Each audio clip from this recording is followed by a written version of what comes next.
ఉండదు, నిత్యం ఏడుస్తూ పళ్ళు కరుగుతూ ఉంటారు. అలాంటి నరకానికి మానవులందరూ మరణించి వెళ్ళిపోతున్నారు అని గ్రంథాలన్నీ చెప్తూ ఉన్నాయి, మతాలన్నీ.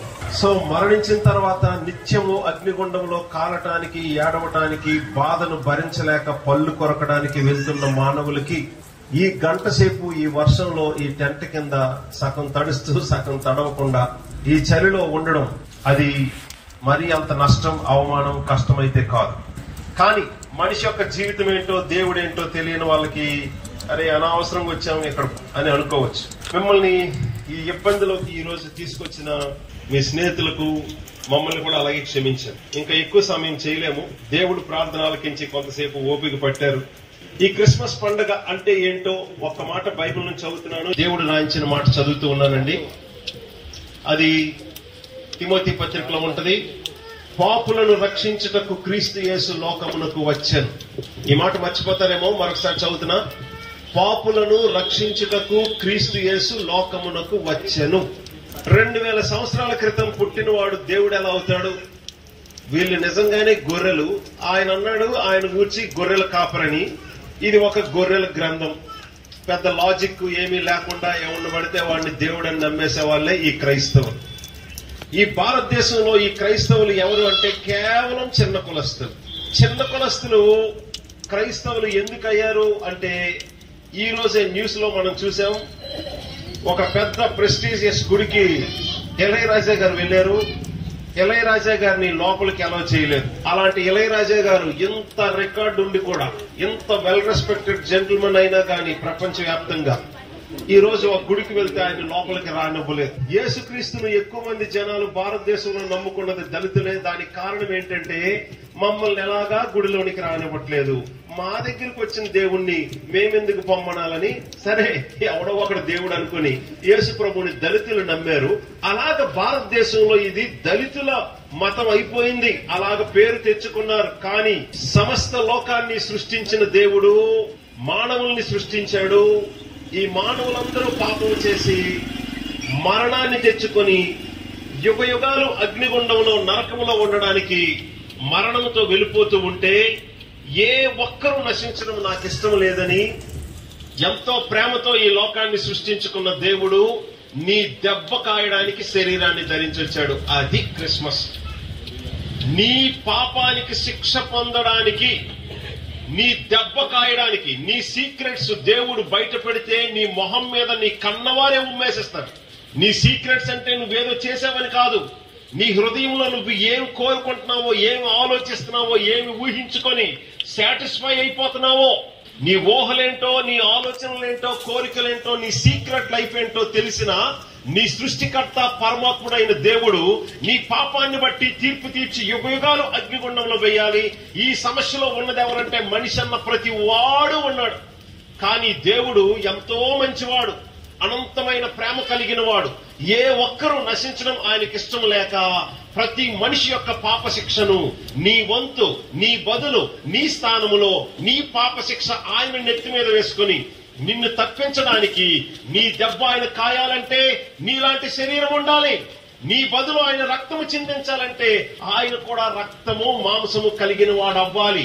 అందుకు ఇంత గొప్ప లోకాన్ని ఈ రోజు వరకు ఎవ్వడికి అర్థం కాని రేంజ్ లో మాటతో శూన్యములో నుంచి 6 రోజుల్లో సృష్టించిన వాడు, అనంతుడు, నిరాకారుడు, అదృశ్యుడు, ఆత్మ అయ్యున్న దేవుడు నీ దెబ్బ కాయడానికి, నీ పాపానికి నిన్ను శిక్షించకుండా నీ శిక్ష కన్న తండ్రిలా నీ బదులు, నీ వంతు, నీ స్థానంలో ఆయన భరించి బలవడానికి శరీరాన్ని ధరించి వచ్చాడు. సో క్రిస్మస్ పండగ అంటే అర్థం నీ దెబ్బ కాయడానికి నిన్ను కన్నవాడు, నిన్ను సృష్టించిన వాడు నీలాంటి శరీరాన్ని ధరించి వచ్చాడు.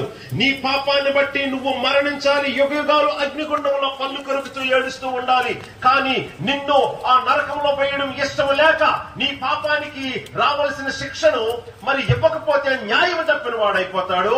మరి న్యాయం చూపించాలంటే దేవుడు మనుషులందరినీ చంపి నరకంలో వేయాలి. మరి అలాగ మనుషులందరినీ నరకంలో వేస్తే ప్రేమ లేని వాడైపోతాడు. అటు ఆయన న్యాయాన్ని సాటిస్ఫై చేయాలన్నా, అటు నిన్ను తన ప్రేమను సాటిస్ఫై చేసి నిన్ను రక్షించాలన్నా నీ వంతు, నీ బదులు, నీ స్థానంలో నీ పాప శిక్షకు బలవ్వడానికి ఎవరిని బలి చేసేస్తాం? అందరూ పాపులే. అందరూ పాపులైన మానవులకి ఒక్క పాపి అయిన మానవుడు మరణించినంత మాత్రాన సరిపోదు. ఏ పాపము లేని వాడే అయ్యుండాలి. అలాంటి ఏ పాపము లేని మానవుని యొక్క బలియాగము వలనే మనుష్య జాతి అంతటికి రక్షణ, పాప క్షమాపణ. అలాగా నీ వంతు, నీ బదులు, నీ స్థానములో ఏ పాపము లేని మానవుడు మరణించాలంటే మరి మనుషులకు ఆ సీన్ లేదు కాబట్టి దేవుడే, ఏ పాపము చెయ్యలేని పరిశుద్ధుడైన దేవుడే నీలాంటి శరీరాన్ని ధరించి వచ్చిన రోజు క్రిస్మస్. ఈ క్రిస్మస్ పండుగ ఎలాంటి పరిస్థితుల్లో కూడా మీకు ఎందుకు తెలియచేస్తూ ఉన్నామంటే, వర్షం పడుతుంది, చలి బాగా ఉందని తలుపులు గట్టిగా బిగించుకొని సినిమాలకి, టీవీలకి స్టిక్ అయిపోయిన మీకు ఈ మాట వినిపించాలి. ఎందుకంటే నీవు, నీ తల్లిదండ్రులు, నువ్వు కట్టుకున్న వారు ప్రమాదంలో ఉన్నారు. ఆ ప్రమాదంలో ఉండడానికి కారణం నీ పాపం. నీ సీక్రెట్ అంతా తెలిసిన వాడు, అసలైన నిజమైన నీ సృష్టికర్త దేవుడు. ఆయన పాపము చూడాలని కన్నులు కలిగిన వాడు. కానీ నీ జీవితం పుట్టిన దగ్గర నుంచి అనేక రకాలైన పాపాలతో ఉన్నావు. ఆ పాపాన్ని బట్టి నిత్యం యుగయుగాలు అగ్నిగుండములో నిన్ను తీర్పు తీర్చి వెయ్యాలి. కానీ ఆయన న్యాయాన్ని నీ మీద చూపించి నరకంలో వేయిస్తే ఏ ఒక్క మానవుడు ఆనందించలేడు, సంతోషించలేడు, బతకలేడు. కాబట్టి నీ పాప శిక్షను భరించడానికి ఆయనే శరీరాన్ని ధరించి వచ్చాడు. ఈ మాట ఇదిగో ఎలాంటి పరిస్థితిలో కూడా కూర్చోబెట్టి లేక గట్టిగా అరిచి మీకు ఈ విషయం అర్థమైనట్లు చెప్పడానికి కారణం ఒక్కటే. నిజంగా ఈ లోకానికి ఎవడైనా దేవుడైతే, నిజంగా ఈ లోకాన్ని సృష్టించిన వాడు ఎవడైనా ఉంటే మనుషుల్ని రక్షించడానికి రావాలి. అలాగ వచ్చిన వాడు ఏమివ్వాలి అంటే ప్రాణమే ఇవ్వాలి. ఎందుకంటే మనందరి ప్రాణాలు, our life is at stake. మన ప్రాణాలు ప్రమాదంలో ఉన్నాయి. ఈ నిజంగా ఈ లోకాన్ని సృష్టించిన దేవుడు అంటూ ఎవరైనా ఉంటే, ఏమైనా ఈ మాత్రం కన్నతండ్రి లాంటి బాధ్యత, శ్రద్ధ ఏమైనా మానవుల పట్ల ఉంటే, నీ బదులు, నీ వంతు, నీ స్థానంలో నీ పాపానికి శిక్షగా నీ ప్రాణాన్ని కాపాడడానికి తన ప్రాణం అడ్డు పెట్టడానికి రావాలి. అలాగే ఈ లోకానికి తెలిసి ప్రాణం ఇచ్చిన ఒకే ఒక్క అసలైన నిజమైన సృష్టికర్త దేవుడు యేసు క్రీస్తు ప్రభువు మాత్రమే. నువ్వు చచ్చేలోగా ఈ సత్యము తెలుసుకోకుండా చచ్చావా? చచ్చావే. ఏముందండి, ఇదిగో చచ్చిపోతే పిల్లిగానో, కుక్కగానో, కాకిగానో ఎక్కడే తిరుగుతా అని చాలా మంది చెప్తారు. అది అబద్ధం, అది మోసం, అది నిజం కాదు. కాకపోతే మీరే చూడండి, పెసలు బాగా ఎండిపోయి అందులో తడి ఆరిపోయి చచ్చిపోయిన పెసలు అదిగో ఆ నేలలో వేస్తే అట్నుంచి ఏ గింజలు వస్తాయి సార్? పెసల గింజలు వేస్తే పెసర మొక్కలే వస్తాయి. మినప గింజలు వేస్తే మినప మొక్కలే వస్తాయి. వరి గింజలు ధాన్యం వేస్తే అటు నుంచి వరి మొక్కే వస్తది. ఏదైతే విత్తనం ఎండిపోయి తడి లేకుండా చచ్చిపోయి మట్టిలోకి వెళ్తుందో అటు నుంచి అదే వస్తది. అలాంటిది చచ్చిపోయిన నిన్ను పాతి పెడితే అటు నుంచి పిల్లి, కుక్క ఎలా వస్తాయి? ఏది వేస్తే అటు నుంచి అదే వస్తది, విస్తారంగా వస్తది. అలాగ నీవు చచ్చిపోయిన తర్వాత నీ శరీరం భూమిలో పాతి పెట్టబడితే అది కాల్చవచ్చు, మీరు ఇంకేమైనా చేయొచ్చు. కానీ ఇందులోకి వెళ్ళింది మరలా ఇదిగో లోకాన్ని తీర్పు తీర్చడానికి, దుష్ట శిక్షణ, శిష్ట రక్షణ చేయడానికి ఈ లోకాన్ని సృష్టించిన సృష్టికర్త ఇదిగో యుగ పురుషుడిగా వచ్చే రోజు ఒకటి ఉంది భవిష్యత్తులో. అప్పుడు ఈ లోకాన్ని తీర్పు తీరుస్తాడు దాని పాపాన్ని బట్టి. అలాగా ఆ పాపాన్ని బట్టి తీర్పు తీర్చినప్పుడు నిన్ను, నీ కుటుంబాన్ని, నీ పిల్లలను, తల్లిదండ్రులను, తోబుట్టులను, స్నేహితులను అలాగ యుగయుగాలు అగ్నిగుండంలో నరకానికి పంపించడం ఆయనకి ఇష్టం లేక నీ బదులు, నీ వంతు, నీ పాప శిక్ష అంతా ఆయన భరించడానికి శరీరాన్ని ధరించి వచ్చాడు. ఎంత గొప్ప ప్రమాదం ఉంది నీ జీవితానికి భవిష్యత్తులో. ఎంత ప్రమాదం నుంచి నిన్ను రక్షించడానికి నీ సృష్టికర్త, నీ కన్న తండ్రి శరీరాన్ని ధరించి యేసు అనే పేరుతో వస్తే ఎంతవరకు నీ జీవితంలో ఈ విషయం తెలియపోవడం ఎంత ఘోరం. ఈ విషయం ఎలాంటి పరిస్థితుల్లో నీకు దేవుడు తెలియజేస్తున్నా అస్సలు నీకు పట్టట్లా. నీకు అర్థమవుతుందా నువ్వు ఎలాంటి వాడువో? నీ కోసం అక్కడ చచ్చిపోయాడంటే నువ్వేమాత్రం ఆయన పట్టించుకోవట్లేదంటే అప్పుడే నీకు అర్థం కావాలి నువ్వెంత ఘోరమైన దుష్ట హృదయం కలిగిన వ్యక్తివో. నిజంగా దేవుడైతే ఇలాగే ఉండాలి. నేను ఆ ఇశ్రాయేల్ దేశం యెరూషలేము కొండ మీద కూర్చొని ఉన్నాను, నా దగ్గరకు అప్పులు చేసుకుని ఎవడొస్తాడో వాడికే ఆరుస్తా తీరుస్తా అన్నాడంటే దేవుడు అవడు, లంచగొండి అవుతాడు. ఏ తల్లిదండ్రులు అలా ఉన్నారా? మనం వాళ్ళ పరువు తీసేసి, వాళ్ళ మాట వినకుండా, వాళ్ళ డబ్బులు ఎంతో అన్యాయంగా ఖర్చు చేసి పాడు చేశామో అయినా పిల్లల్ని బాగు చేసుకోవాలని ఎంతో కష్టపడతారు, బాధపడతారు కదా తల్లిదండ్రులు. అరే ఇలాంటి తల్లిదండ్రులు ఇచ్చిన దేవుడు నేను యెరూషలేము కొండ మీద కూర్చొని ఉన్నా, నా దగ్గరకు వచ్చినోడికే నేను ఆరుస్తా తీరుస్తా అని అన్నాడంటే ఖచ్చితంగా వాడు దేవుడు కాదు. పిల్లల ప్రమాదం ఉంటే వాళ్ళను బాగు చేసుకోవడానికి ఎంత రిస్క్ అయినా తీసుకోండి, ఎక్కడుంటే అక్కడికి వస్తారు. వాళ్ళు ప్రమాదంలో, దుఃఖంలో, ఏడుపులో, మరణ భయంలో ఉన్నారంటే ఎంత రిస్క్ అయినా తీసుకుంటారు, ఎన్నప్పుడైనా చేస్తారు. మరి తల్లిదండ్రులకి ఎంత గొప్ప మనసు ఉన్నప్పుడు, ఎంత గొప్ప తల్లిదండ్రులని, ఎంత గొప్ప లోకాన్ని సృష్టించిన దేవుడు నేను ఎక్కడో ఆకాశంలో కూర్చున్నా నా దగ్గరికి వచ్చినోడికే ఇస్తానని ఎలా అంటాడు సార్? ఈ క్రిస్మస్ గురించి దేవుడు రాయించిన మాట మరొకటి ఎలా ఉందో తెలుసా? ఇదిగో నశించిన దాన్ని వెతకి రక్షించడానికి నరుడిగా వచ్చాడు అని అన్నాడు. ఈ క్రిస్మస్ పండుగ గురించి మరొక మాట, నశించిన వారిని, నశించిన దాన్ని వెతకి రక్షించడానికి ఇదిగో నేను నరుడిగా వచ్చాను. యేసు శరీరాన్ని ధరించి రావడానికి కారణం ఇదిగో అమ్మా, నీ పనిష్మెంట్ పొందడానికే, దెబ్బ కాయడానికే. నీ పనిష్మెంట్, నీ దెబ్బ, నీవు చేసిన వ్యభిచారానికి నువ్వు పొందాలి ఎయిడ్స్ లాంటి రోగము. కానీ ఇదిగో బైబిల్ చెప్తుంది, ప్రభువైన యేసు ఆ శిలువ మీద మరణించినప్పుడు ఇదిగో ఆయన నిశ్చయముగా నీ రోగమును భరించెను. ఈ మాట నేను ఊరికెల్లా, బైబిల్లో ఉంది. యెషయా గ్రంథం 53వ అధ్యాయం. యేసుక్రీస్తు పుట్టడానికి 700 సంవత్సరాల క్రితం ప్రవక్త ద్వారా ఇచ్చిన ప్రవచనం, వాగ్దానం. మీరు మీ శరీరంతో చేసిన పాపాలు బట్టి ఘోరమైన రోగాలు, మరణం భరించాలి ఇప్పుడు. కానీ ఈ రోజు వరకు ఇన్ని రకాల పాపాలు చేసిన రోగాలు రాకుండా ప్రాణంతో ఉండడానికి కారణం ఏంటో తెలుసా? ఇదిగో నీవు చేసిన పాపానికి ఇంకొక ఆయన రోగాన్ని భరించాడు. నువ్వు చేసిన పాపానికి నీ మీదకి రావాల్సిన మరణాన్ని ఒక్కడు భరించాడు. అందుకు శరీరాన్ని ధరించి వచ్చాడు. ఈ రోజే ఆ రోజే క్రిస్మస్. అంతకు ముందు చెప్పానేమో గుర్తులేదు నాకు ఇక్కడ, కానీ ఈ మాట ఒకసారి వినండి. ఈ పరిస్థితుల్లో ఆ గుజరాత్ లో భూకంపం వచ్చింది. మధ్యాహ్నం 12 గంటలప్పుడు భూకంపం వచ్చి పెద్ద పెద్ద బిల్డింగ్లు, ప్లాట్స్ కూలిపోయినాయి. ఆ మరుసటి రోజు సాయంత్రం 6 గంటలప్పుడు ఏం జరిగిందో తెలుసా?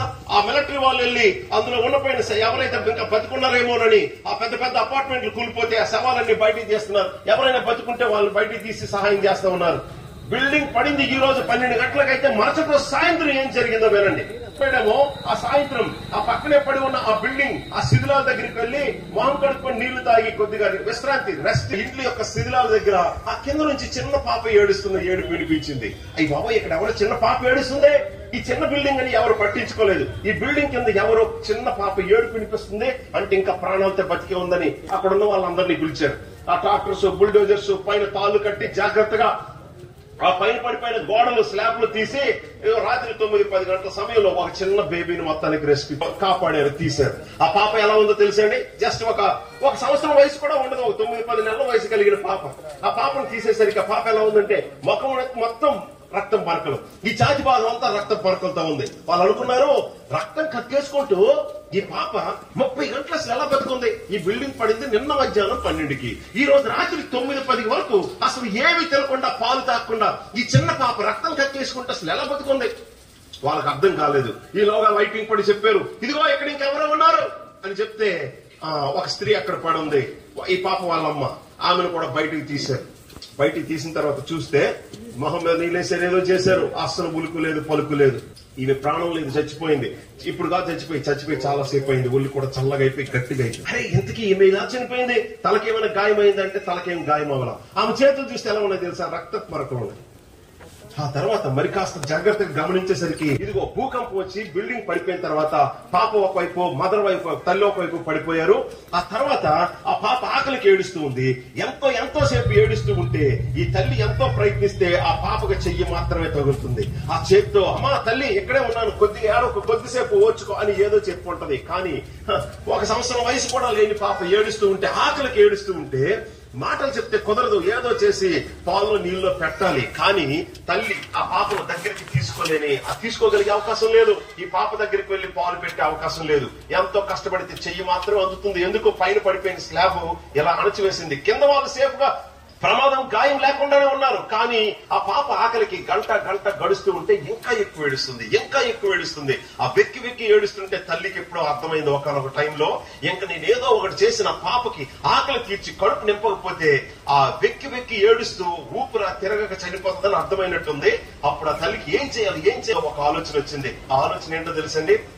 చేతుకున్న వేలు కొరికేసి ఆ పాప అందుతుంది కదా, ఆ పాప నోట్లో పెట్టింది. ఆ గాయపడిన వేలులో నుంచి వస్తున్న రక్తాన్ని ఆ పాప చేస్తూ కడుపు నింపుకుంటుంది. మరి కొద్దిసేపు అయిన తర్వాత ఆ రక్తం గడ్డగట్టిపోతుంది కదా, అందులో నుంచి సరిగ్గా రక్తం రాకపోతే ఆ పాప ఏం చేసింది, పాలు రావట్లేదు అని కరుస్తూ కరుస్తూ పీల్చడం మొదలు పెట్టిందేమో.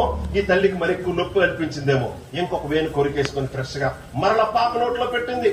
అలాగా ఈ తల్లి తన చేతుకున్న వేళ్లు ఒక్కొక్కటి గాయం చేసుకుని పాప నోట్లో పెట్టబట్టే అందులో నుంచి వస్తున్న రక్తాన్ని పీల్చుకుని పాప బతికింది. ఇదిగో ఈ తల్లి తన పాపను ఎలాగైనా మరణం నుంచి కాపాడుకోవాలని తను బతకడానికి అవసరమైన చివరి రక్తపు బొట్టు వరకు తన పాపకిచ్చి ఈమె చనిపోయింది, పాపను మాత్రం బతికించుకుంది. సార్ ఈ విషయం చూసిన తర్వాత పేపర్లో వేశారు, ఇంటర్నెట్ లో వెతికి ఈ రోజుకి ఉంటది. అది గుజరాత్ భూకంపం, కచ్, భుజ్ అనే ఈ 2 సిటీస్ లో వచ్చింది. ఆ రోజుల్లో దాదాపు 8,000 మంది పైన చనిపోయారు. ఇప్పుడు మీకు ప్రశ్న, ఇది ఎంతో అద్భుతం. తల్లి ఎంత గొప్పగా ప్రేమిస్తుందా, అవసరమైతే తన రక్తం కూడా చిందించి బిడ్డను తన ప్రాణం మరణం నుంచి కాపాడుకోవడానికి అవసరమైతే తన ప్రాణం వండి పెడుతుందంటే ఇలాంటి ఎగ్జాంపుల్స్ ప్రపంచంలో ఎన్నో ఉన్నాయి. పిల్లలు తాగి కిడ్నీలు పాడు చేసుకున్నారంటే తల్లిదండ్రులు కిడ్నీలు అవ్వలేదా?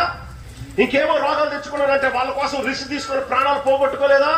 కరెంట్ షాక్ వచ్చి ఒక పిల్లోడు పడిపోతే ఆ పిల్లోని రక్షించడానికి వీళ్ళు షాకు గురిపోయి చనిపోలేదా? ప్రపంచ చరిత్రలో ఎంతో మంది పిల్లల్ని కాపాడుకోవడానికి తల్లిదండ్రుల ప్రాణాలను ఏ మాత్రం లెక్క చేయకుండా రిస్క్ తీసుకున్నాడు.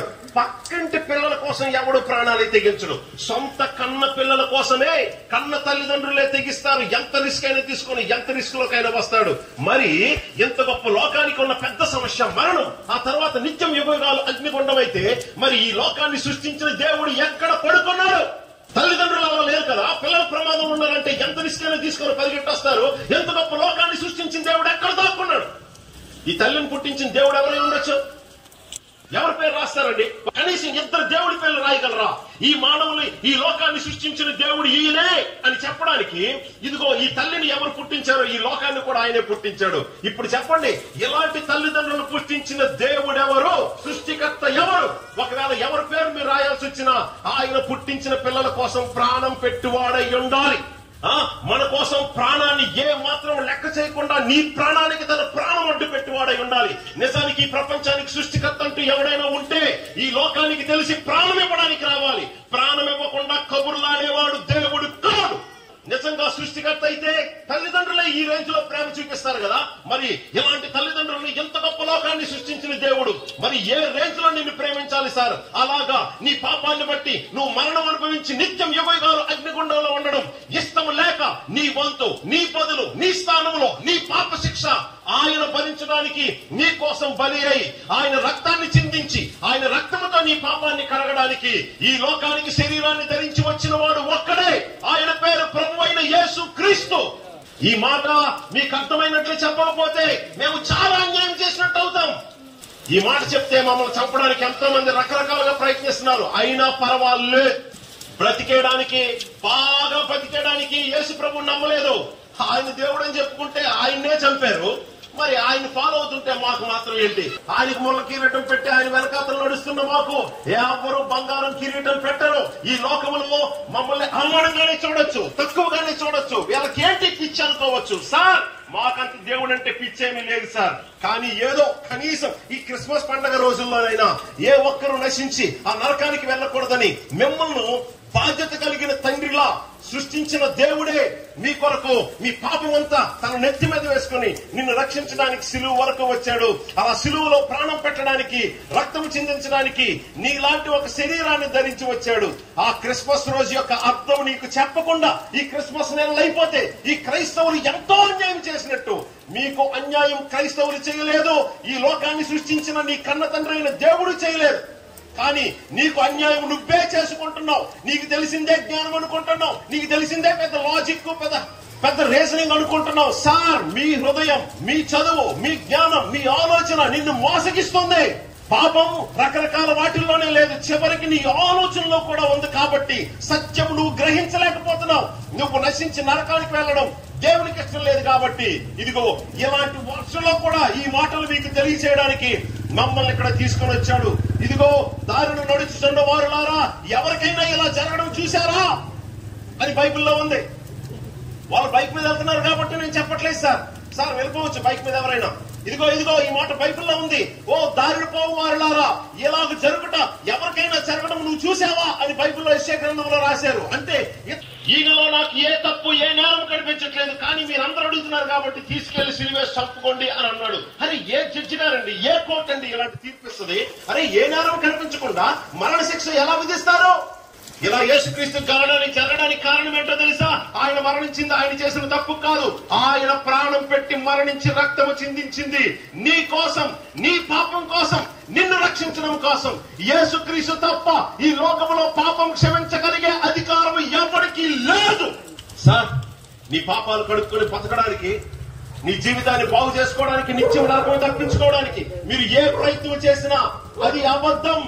కేవలం యేసుక్రీస్తు రక్తములో మాత్రమే నువ్వు పాపాలు కడుక్కోగలవు. యేసుక్రీస్తు దగ్గర కాక నీ పాపాలు క్షమించబడే అవకాశం లోకంలో ఎక్కడా లేదు.